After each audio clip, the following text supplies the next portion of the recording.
I devote 2 chapters to religious language, chapters 7 and 8. The topics in each are, however, very different. The first deals with the traditional questions about the function of God talk, whether it is univocal, i.e. one-to-one, in which the meaning of, say, father applies to God in exactly the same way as it applies to a human father, or whether it is not so exact, that it is more symbolical or analogical, or whether, finally, it is neither of these things, but rather something completely other or equivocal, so that one can only speak of God negatively. These are very important matters, but I want to set them to one side and concentrate instead on the second chapter, on chapter 8, which deals exclusively with the matter of language and verification. Perhaps this is not unusual for an Englishman, given that the so-called linguistic philosophy reached its high point with the work of Russell, Moore, Wittgenstein and Eyre.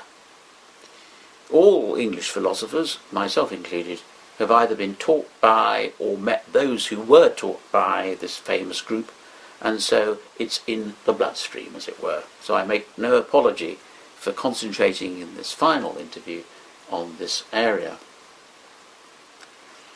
I should add, however, that in my experience, you have the most fun of all with students when you reach this topic, because they find it provoking, outrageous, and quite astonishing how they can be very quickly backed into a corner, almost ambushed, with no apparent way out.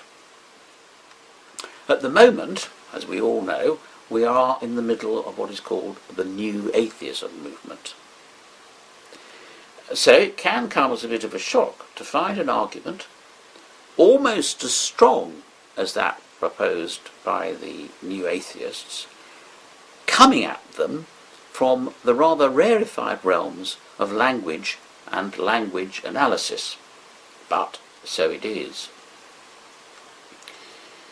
Let me say something briefly about linguistic analysis. Linguistic analysis is without question one of the most important philosophical developments of the 20th century. The claim was that many philosophical problems could be resolved by exposing their linguistic errors and confusion. The mathematician Gottlob Frege is generally credited as the founding father of this approach, which became more generally widespread through the commanding influence of early analytic philosophers such as Russell, most notably in his theory of descriptions of 1905, and his pupil Ludwig Wittgenstein in his Tractatus of 1921. This interest in philosophical language was to reach revolutionary proportions with the advent in the 1920s and 30s of the movement known as logical positivism. The general criterion of meaning devised by the logical positivists is known as the verification principle. This laid down that the meaning of a proposition, when not a logical proposition, lies in its mode of verification. Now, since it was claimed that all religious statements failed this test, that they were neither logical nor empirical, the positivists rejected the claims of religion as being literally meaningless and thus of no cognitive value whatsoever. The most famous presentation of this argument is given by Eyre in his Language, Truth and Logic of 1936. This is one of the true masterpieces of modern philosophy and provoked a storm of controversy.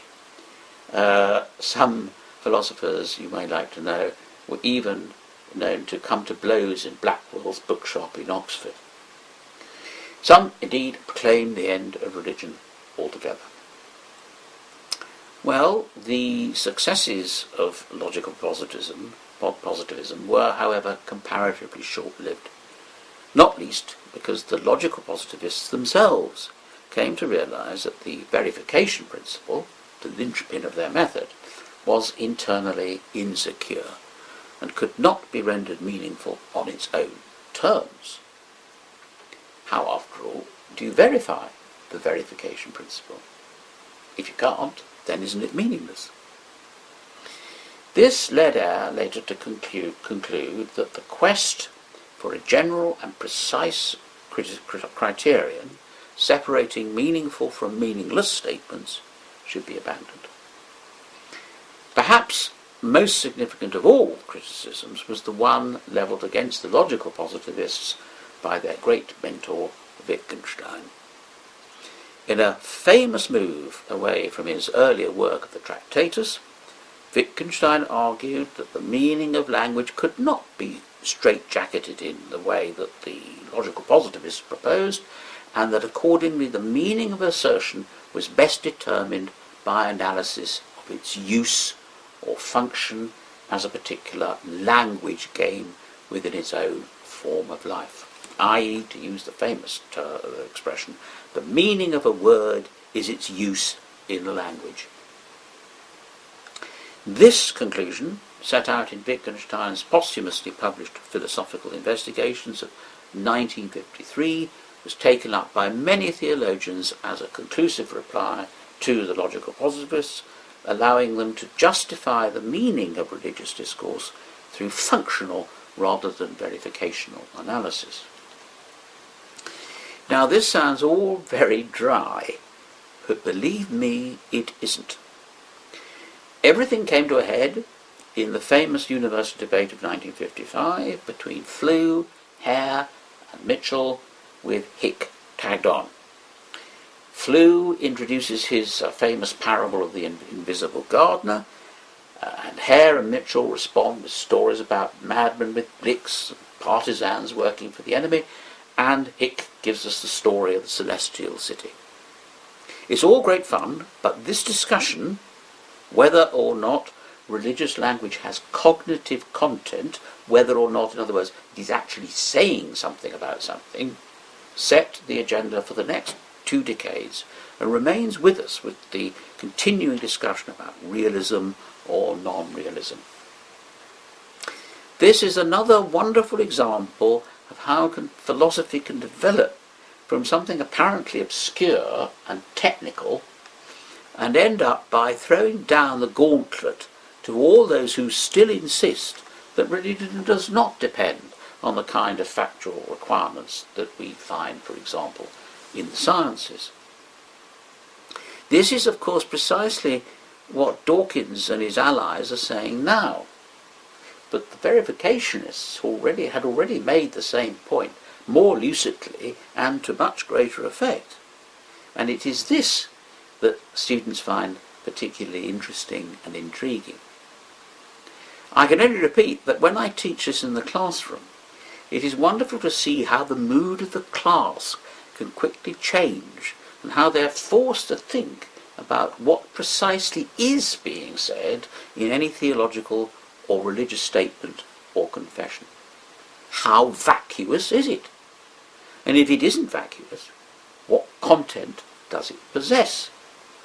And if it is saying something, what difference does that make? Philosophy forces us to ask these sorts of questions, and the fact that it won't let us off the hook is the reason why it is, I believe, not just academically significant, but important for our everyday lives.